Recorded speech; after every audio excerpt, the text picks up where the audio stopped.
الرد. حاضر. ابني مواليد 2013، طوله 140 سنتي، الولد اصبح عنده عدم ثقة، محتاج اعرف اطوله ازاي من ناحية الاكل والتمارين. وانا بقيت تردي لا اله الا الله تردي عليا. حاضر. ابني ما بياكلش اكل مطبوخ ولا جبن، بس بيشرب لبن وبياكل بيض. حاضر. اول حاجة 2013 2025 سنة، 2013 ل 2025 12 سنة صح؟ 20 وكام؟ 2013 12 سنة. 12 سنة عمره بقى المفروض طوله يبقى قد ايه؟ المفروض طوله من 144 لغاية 154. هو طوله كام؟ 140، يعني هو اقل من العادي 4 سم، مش كتير الحمد لله. و12 سنة في الاطفال ده يعتبر لسه بداية الطول السريع والماكسيمم جروس. لو بصيتوا وانا منزله لكم الجروس تشارت ده هتلاقوه من سن 14 سنة الولد بيبدأ يشرخ لغايه كام؟ لغايه 18، ومن بعد 18 يبدا الرينج يقل وكانه هيثبت. فالناس اللي انا قلتها عندهم 18 سنه لازم نلحق بسرعه. 12 سنه لسه معانا وقت طويل. طيب اول مشكله هو عنده ما بياكلش اكل مطبوخ. مش مهم ياكل سلطه خضراء، ياكل الخضار زي ما هو، ياكل خيار وجزر وطماطم وخس وجرجير زي ما هو في الساندوتش. مش مهم اكل مطبوخ، مش مهم بسله، مش مهم.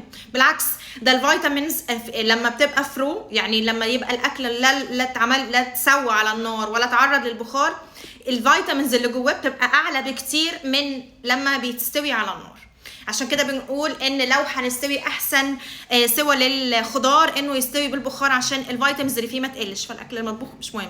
يجي المشكله اللي بعد كده، ما بيشربش لبن، او ما بياكلش جبن.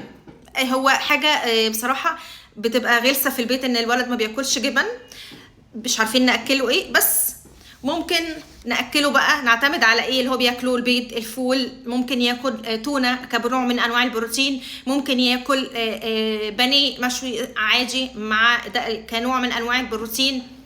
تمام. دي الحاجات اللي ممكن ياكلها. تمام. ممكن يفطر الصبح بليله باللبن لو هو مش بيشرب اللبن ساده، بليله وعليها لبن، ام علي وعليها لبن، رز باللبن، وده بقى انا كده دخلت اللبن. وبياكل بيض. طيب لو مش بيحب يشرب اللبن حتى لو في حاجه هعمل ايه؟ البيض الاومليت، هضرب البيض الاومليت وانا بضربه تمام هكون محضره على جنب.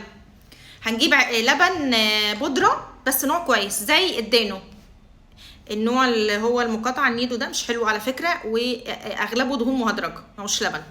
فالدانو من انضف انواع اللبن البودره. هنجيب بقى الدانو ده هناخد منه معلقتين كبار مليانين، وهنحط عليهم نقطه ميه يا دوب ادوب اللبن، نقطه واحده ميه يا دوب يدوب اللبن، وهروح حط عليهم البيض الاومليت اللي انا لسه ضرباه كله واضربه مع بعض بالظبط كاني عملت بيض اومليت. مش احنا ساعات بنحط على البيض الاومليت واحنا بنضربه معلقه لبن بس، لبن.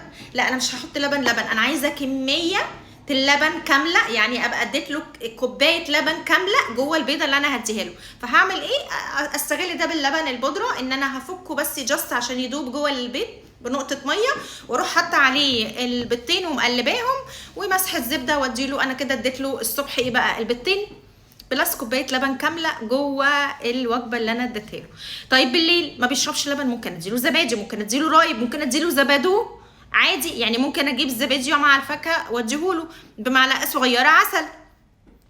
فانا ممكن اغير له الحاجات اللي بياكلها. ممكن بالليل اعمل ايه كمان؟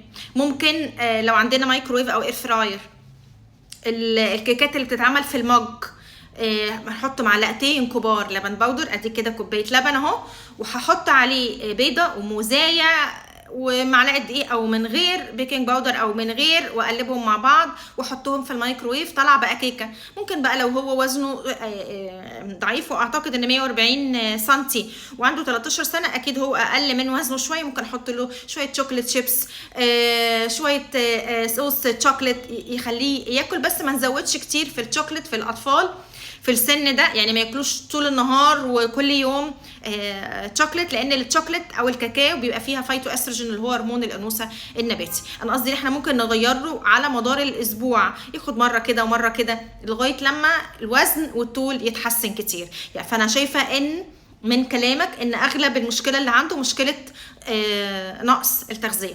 طيب الشق الثاني من السؤال واللي هو تمارين الاطاله ادعوا لي ان شاء الله انزلها لكم لو كتبتوا على اليوتيوب تمارين اطاله هتلاقوها، وانا هحاول ان شاء الله دلوقتي وانا قاعده اهو حالا انزلها.